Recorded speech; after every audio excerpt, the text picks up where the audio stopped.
हाँ जी, नमस्कार। मैं रितेश सर एक बार फिर से आप सभी प्यारे बच्चों का दिल से स्वागत करता हूं आपके अपने प्लेटफॉर्म स्टडी विद रितेश में। बीटीएससी स्टाफ नर्स भर्ती का फॉर्म तो अप्लाई बहुत से बच्चों ने किया है और कहीं ना कहीं बच्चे तैयारी में लगे भी हुए हैं, लेकिन उन्हीं में से काफी बच्चों का पूछना था कि सर हमारा एग्जाम कब तक हो सकता है। सर एग्जाम डेट क्या हो सकता है, एक्सपेक्टेड मंथ ही बता दीजिए, एटलीस्ट हम अपनी तैयारी में लगे रहें, है ना। तो मैंने सोचा क्यों ना एक शॉर्ट वीडियो के माध्यम से यहाँ पे आपको थोड़ी सी चीजों को क्लियर कर दी जाए कि आपका एग्जाम किस महीने में हो सकता है, एक्सपेक्टेड मंथ क्या हो सकता है। ठीक है, तो चलिए शुरू करते हैं आज की इस वीडियो को। लेकिन उससे पहले एक छोटी सी रिक्वेस्ट है, अगर आप लोग हमारे चैनल पे नए हो, पहली बार हो, तो भैया इस चैनल को सब्सक्राइब करो, क्योंकि यहाँ पे आपको बीटीएससी से रिलेटेड हर एक अपडेट सबसे पहले और सबसे सटीक दी जाएगी। ठीक है, तो बेटा सबसे पहले तो आपको ये जानना होगा कि बीटीएससी जो एग्जाम का फॉर्म निकाला है, ठीक है, बीटीएससी ने जो स्टाफ नर्स भर्ती का फॉर्म निकाला है, तो केवल इन्होंने फॉर्म निकाला है, उसके बाद ये रिजल्ट डिक्लेयर करेंगे। ठीक है, लेकिन एग्जाम कंडक्ट करने की जिम्मेदारी बीटीएससी ने किसको सौंपी है? टीसीएस को। यानी इस वर्ष आपका टीसीएस एग्जाम लेगा। और टीसीएस के बारे में थोड़ा सा यहाँ पे हम बता दें बेटा, TCS on the time work करता है, यानी सही समय पे जो है जबरदस्त तरीके से जो है ये अपना टीसीएस काम करता है, यानी एग्जाम कंडक्ट करवाना टीसीएस का काम है। बाकी फॉर्म तो बीटीएससी ने निकाला, उसके बाद रिजल्ट भी यही तैयार करेंगे। ठीक है, लेकिन यहाँ पे एग्जाम कंडक्ट टीसीएस करवा रहा है, तो टीसीएस डिले नहीं करेगा। ये चीज आप दिमाग में बैठा लीजिए कि टीसीएस जो है बेटा ऑन द टाइम जो है चीजों को कंप्लीट करता है। ठीक है, जैसे कि अभी मैं आपको यहाँ पे बताना चाहूंगा, पैरामेडिकल के बहुत से ऐसे कोर्स थे जिन पर भर्तियां आई थी। ठीक है, अगर हम लोग बात करें पैरामेडिकल में बहुत से ऐसे कोर्स थे, like OT assistant, x ray, ECG, pharmacy, तो इन सभी की वैकेंसी आई थी। जैसे ओटी असिस्टेंट की बात करें तो बेटा इनका एग्जाम फॉर्म 4 मार्च को आता है। ठीक है, और फिर इसके बाद इनका एग्जाम डेट 26/4/2025, मतलब मार्च में इनका एग्जाम फॉर्म आता है और अप्रैल के अंत में इनका एग्जाम हो जाता है। मतलब इन बच्चों को 54 डेज का समय मिला तैयारी का। सोचो टीसीएस इतना फास्ट है। ठीक उसी प्रकार एक्सरे टेक्नीशियन की बात करें तो इन बच्चों का भी जो है 4 मार्च को फॉर्म आता है और 26 अप्रैल को एग्जाम हो जाता है, यानी इनको भी 54 डेज का समय मिला। ईसीजी की बात करें तो इनका भी 4 मार्च में ही आता है, लेकिन इनका 3 मई, यानी इनको 61 डेज मिला। और फार्मेसी की बात करें तो इनका जो है 11 मार्च को आता है फॉर्म और 4 जून को, मतलब इनको 85 डेज मिलता है।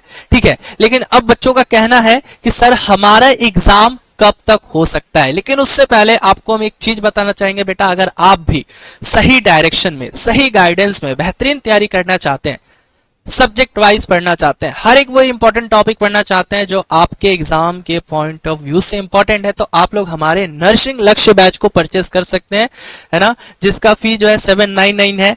अब इस बैच में क्या क्या चीजें मिलेंगी आपको? Live class, recording video, assignment, daily practice set, weekly test, doubt classes, complete notes और उसके बाद पीवाईक्यू भी करवाया जाएगा। ठीक है, तो इस बैच को कैसे परचेस करना है? तो सबसे पहले स्टडी विद रितेश ऐप को इंस्टॉल करना है, नाम नंबर रजिस्टर करना है, पेड कोर्स में जाना है, नर्सिंग लक्ष्य बैच में पे नाउ करके बैच का सब्सक्रिप्शन ले लेना है, या फिर अधिक जानकारी के लिए दिए गए नंबर पे कांटेक्ट कर सकते हैं। ठीक है, तो लेकिन अब यदि हम बात करें बेटा यहाँ पे स्टाफ नर्स, ठीक है, एग्जाम कब तक होगा? जैसे कि अभी मैंने बताया कि पैरामेडिकल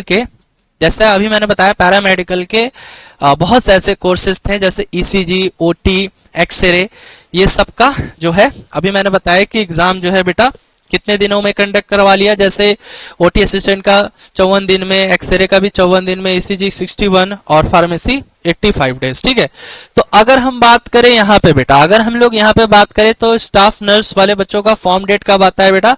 25 अप्रैल।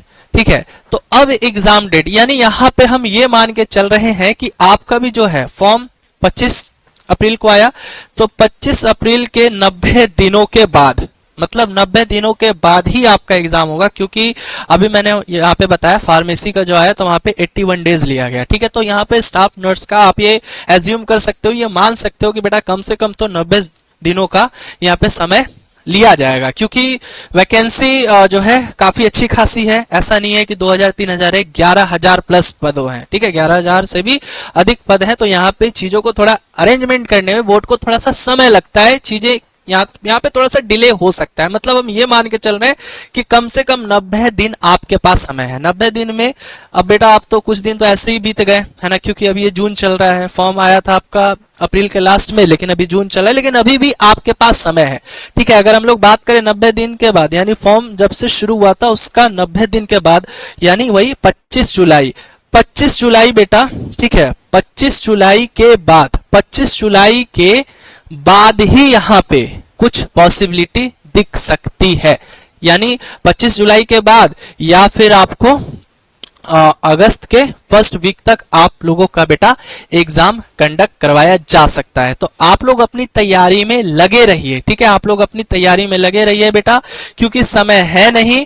ठीक है, समय का सही सदुपयोग कीजिए, क्योंकि बेटा एग्जाम का नोटिस कभी भी आ सकता है। ओके, तो यहाँ पे आप ये मान के चलिए कि जुलाई के लास्ट में होगा या फर्स्ट वीक ऑफ द अगस्त के प्रथम सप्ताह में होने की पॉसिबिलिटी है। तो आप लोग तैयारी में लगे रहिए। आप लोग हमारे बैच को परचेस कर लीजिए, जिससे होगा क्या कि आप कम समय में सही गाइडेंस में और सही डायरेक्शन में पढ़ पाएंगे। ठीक है, तो चलिए आज की इस वीडियो में इतना ही। आई होप कि आपको ये जानकारी अच्छी लगी होगी। यदि जानकारी पसंद आई तो इस वीडियो को लाइक करें, चैनल पे नए हो तो चैनल को जरूर सब्सक्राइब करें। Thank you.